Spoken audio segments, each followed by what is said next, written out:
3.5 million New Yorkers voted in favor of the Environmental Bond Act during last week's election. Critics of the Bond Act have said that this isn't what's financially best for New Yorkers, but advocates disagree. Capitol correspondent Emil Taligi has the details. The Environmental Bond Act is a historic investment to make sure that every New Yorker has cleaner water, cleaner air, and that we create tens of thousands of green jobs across the state. But it comes with a price tag, $4.2 billion in borrowed money. Members of the Republican and conservative parties have said New York is already facing a major debt.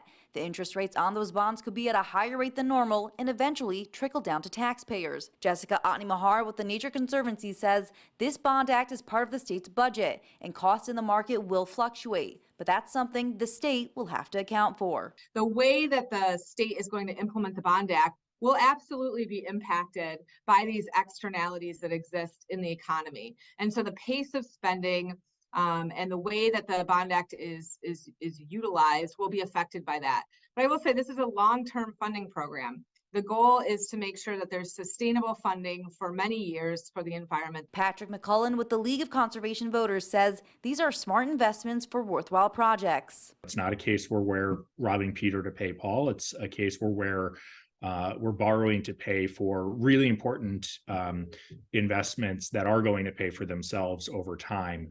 And it's just a question of, how are we spreading out those costs? And that's what borrowing allows us to do. The governor's office has assigned an agency group to identify which areas in New York need funding for projects. Reporting in Albany, Emil Taligi.